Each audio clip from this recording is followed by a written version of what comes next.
What's up, guys? This is Sim with Vengeance, and I am back here with another MLB 15 The Show, Chicago Cubs franchise. And today is game number 4 of the World Series between the Cubs and the Angels.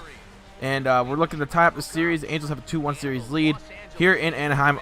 The road team has won every single game so far in this series. As you take a look at both teams' lineups, Addison Russell has been killing it so far in this postseason, and we look to continue his hot streak today. You take a look at the Angels lineup, and they have a guy named Jose Reyes who's been hitting lights out as well.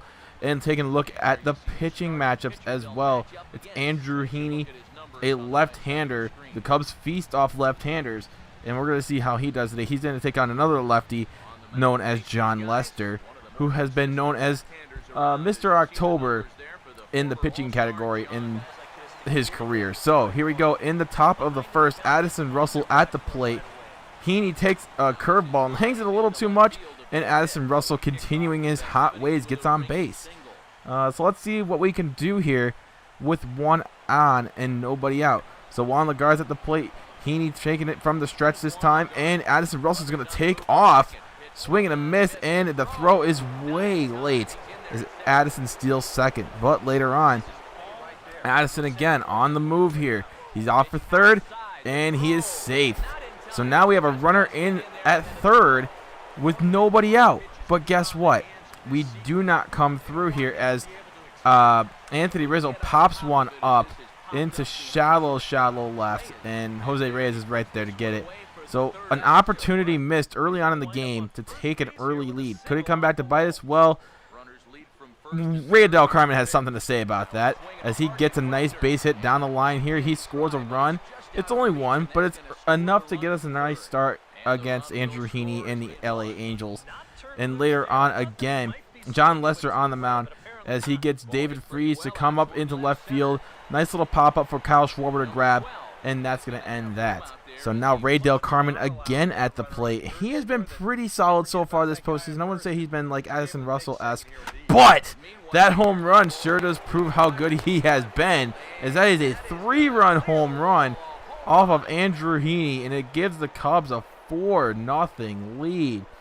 He left that pitch hanging in the zone just a little too long, and he ended up paying the price. So now it is 4-0 Cubs, as Heaney's like, man, what am I doing wrong? He's given up a base runner just about every inning, but now it's starting to come back to bite him just a little bit. So he needs to watch out before he gets, too big or too deep into his own problems. So again, here is Juan Lagar's with Addison Russell at second, and Juan Lagar's driving that one down the line, base hit. Addison's going to score, making it 5-0 Cubs, as Juan Lagar's ends up on second with a double. And now Heaney is done. So now after giving up 5 runs, he still has one here. Later on in the 6th inning, or the 4th inning, it's 6-0 Cubs. As now Kyle Schwarber getting into the act, is that he gets a base hit down the line, and he is going to plate. Is it going to be 2? No, it's not going to be 2. As now it's 7-0 Cubs. Man, the Cubs are just hitting the ball all over the place lately.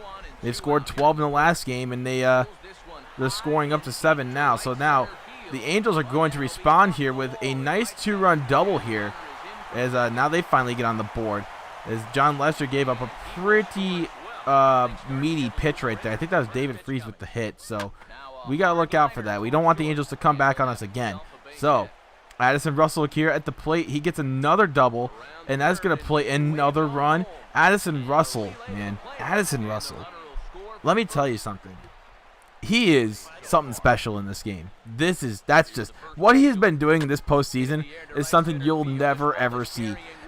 Miguel Montero, he has his moments where he just bombs one out of the park like that one right there, and the Cubs lead just keeps on growing.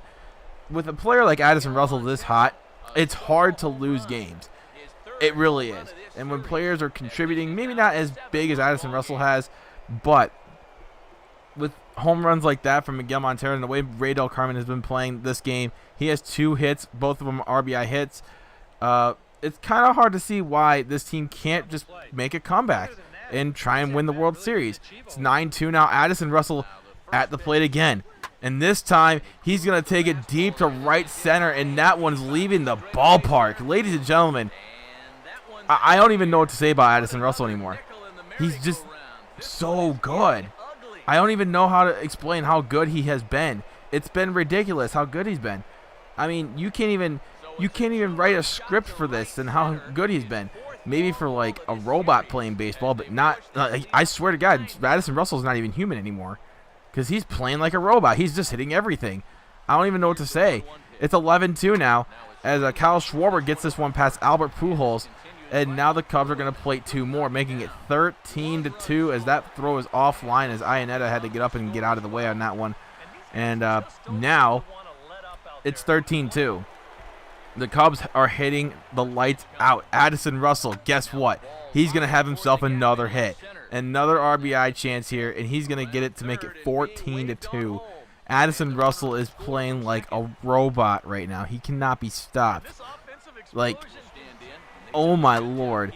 But here in the 8th, we put Rich Moore on the mound, and he serves up a big one to Jose Reyes. And now it's 14-4. And as soon as I put Rich Moore in the game, he gives up 2 runs. I'm like, nope, not dealing with this. And put in Jason Mott instead. He strikes out the side. And now later on in the 9th, he has still on the mound here facing Albert Pujols. He gets him to ground out, and that is going to close this one out, making it 14-4 for the Cubs. And now the series is tied at 2. Staying in Los Angeles for Game 5, Game 6, and possibly Game 7 will be in Chicago. And hopefully, just hopefully, the Cubs can win the World Series. It could happen. And funny thing is, you know, I don't think I've said this before when we started this World Series here on the series, but the Cubs do face the Angels in the opening day schedule, which is kind of funny to me, because, you know, I never would have thought, like, I'm playing the World Series against a team that in real life the Cubs are facing them in opening day. It's just crazy. But anyway, guys, I hope you guys enjoyed today's video. If you guys did, drop a like. I'm trying to drop as much MLB content before MLB 16, the show, comes out. I want to finish this series out before that game comes out. It's going to be pretty hype. I hear Moonlight Swami is going to be doing a live stream on the 26th, 3 days before the game comes out, on, I think it's Twitch TV. I'm not too sure. You'll have to tweet him about it, but I know I heard something about that. So make sure you check out Moonlight Swami. He's one of my good friends here on YouTube, and support him as well, and maybe you'll see some early 16 the show content. But until next time, my name is Sim with Vengeance, and you guys have been amazing as always, and I am out of here. Peace.